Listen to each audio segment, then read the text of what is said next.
Hi hello నమస్తే నేను మీ Sindhu welcome back to our YouTube channel Sindhu's kitchen. ఈరోజు వీడియోలో చాలా టేస్టీగా రెస్టారెంట్ స్టైల్లో వచ్చే ప్రాన్స్ పకోడీ ఎలా చేసుకోవాలో చూపించబోతున్నాను. ముందుగా వీడియోకి లైక్ చేయండి. ఇక్కడ నేను ప్రాన్స్ తీసుకొని దాంట్లో ఉండే బ్లాక్ పార్ట్ని తీసేసుకొని శుభ్రంగా నీట్గా వాష్ చేసుకోవాలి. ఒక 2-3 టైమ్స్ వాష్ చేసుకున్న తర్వాత ఉప్పు పసుపు వేసి ఇలా కలిపి పెట్టుకొని ఒక 10 నిమిషాలు పక్కన పెట్టుకోండి. దీంట్లో ఒక 1/2 టీ స్పూన్ వరకు కారం వేస్తున్నాను. మీ టేస్ట్కి తగ్గట్టుగా చూసుకొని వేసుకోండి. అలాగే టేస్ట్కి తగ్గట్టుగా సాల్ట్ కూడా యాడ్ చేస్తున్నాను అండ్ కొంచెం పసుపు కూడా వేస్తున్నాను. ఆల్రెడీ పసుపు వేసాము, కావాలి అనుకుంటే మళ్ళీ కొంచెం వేసుకోవచ్చు లైట్గా. అలాగే కార్న్ఫ్లోర్ 2 స్పూన్స్ ఉంటాయి కదా, ఇక్కడ చూపిస్తున్న స్పూన్ తోటి 2 స్పూన్స్ వరకు కార్న్ఫ్లోర్ వేసాను. ఇప్పుడు దీంట్లో ఒక గుడ్డు పగలగొట్టి వేస్తున్నాను. గుడ్డు వేయడం వల్ల మనకు ప్రాన్స్ పకోడీ అనేది టేస్టీగా వస్తుంది అండ్ ఇవన్నీ కూడా చక్కగా మిక్స్ అవుతుంది, కోటింగ్ అనేది విడిపోకుండా ఉంటుందన్నమాట. సో అందుకని చెప్పేసి ఒక గుడ్డు కూడా వేస్తున్నాను. ఇప్పుడు ఇదంతా నీట్గా చక్కగా ఇలా కలిపేసి పక్కన పెట్టేసుకోవాలి. ఒక 1/2 అవర్ to 1 అవర్ వరకు పక్కన పెట్టి అలాగ వదిలేసేయండి మూత పెట్టి. అప్పుడు ఇవన్నీ కూడా ఈ ప్రాన్స్కి చక్కగా పట్టుకుంటాయి అన్నమాట. దీంట్లో అల్లం వెల్లుల్లి పేస్ట్ కూడా వేస్తున్నాను.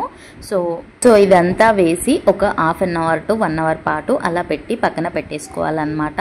సో ఇవన్నీ కూడా ఈ ప్రాన్స్కి చక్కగా పట్టుకోవాలన్నమాట. ఇప్పుడు ఒక 1 అవర్ తర్వాత మనం ఆయిల్ని హీట్ చేసుకుందాము. ఇలా ఆయిల్ హీట్ అయిన తర్వాత దీంట్లో ప్రాన్స్ని ఒక్కొక్కటిగా ఒక స్పూన్ సహాయంతో ఇలా వేసుకుంటే సరిపోతుంది. ఈ ప్రాన్స్ అనేవి మంచిగా ఒక మీడియం ఫ్లేమ్లో పెట్టేసుకొని గోల్డెన్ బ్రౌన్ కలర్ వచ్చేంత వరకు మంచిగా వేపుకోవాలన్నమాట. సో అప్పుడే ప్రాన్స్ అనేది ఈవెన్గా వేగుతుంది, లేదంటే పచ్చి పచ్చిగా ఉంటుంది అనమాట, తినలేమన్నమాట. సో మనకు కలర్ అనేది గోల్డెన్ బ్రౌన్ కలర్ వచ్చేంత వరకు ఇలా వేపుకోండి ఆయిల్లో.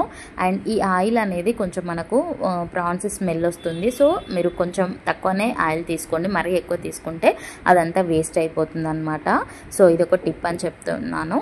సో నేను ఇక్కడ వీటిని ఒక 2 to 3 బ్యాచెస్లా వేసుకున్నాను. మొత్తం అన్నీ ఒకేసారి వేసుకుంటే చక్కగా వేగవు. సో ఒక 5 to 10 అలా వచ్చేట్టుగా చూసుకొని వేసుకోండి. ఒక్కొక్కటిగా వేసుకుంటేనే చక్కగా వేగుతాయి అన్నమాట. సో ఇలా మంచిగా నీట్గా గోల్డెన్ బ్రౌన్ కలర్ వచ్చేంత వరకు నీట్గా వేపుకోవాలి. ఇలా వేపుకున్న వాటిని ఒక టిష్యూ పేపర్ పెట్టి, ఒక ప్లేట్ పైన టిష్యూ పేపర్ పెట్టి ఇలా వేపుకున్న ప్రాన్స్ని అందులో వేసి పక్కన పెట్టేసుకోవాలన్నమాట. సో వీటి కాంబినేషన్లో నేను పచ్చిమిర్చి ఉంటుంది కదా, పచ్చిమిర్చిని ఇలా ఫ్రై చేసుకున్నాను కొంచెం సాల్ట్ వేసి.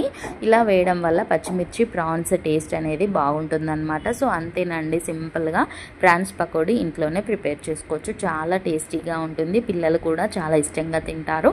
ప్రాన్స్ ఇష్టం లేని వాళ్ళు కూడా చాలా ఇష్టంగా తింటారు. నచ్చితే ఒక చిన్న లైక్ చేయండి. మరిన్ని వీడియోస్ కోసం సబ్స్క్రైబ్.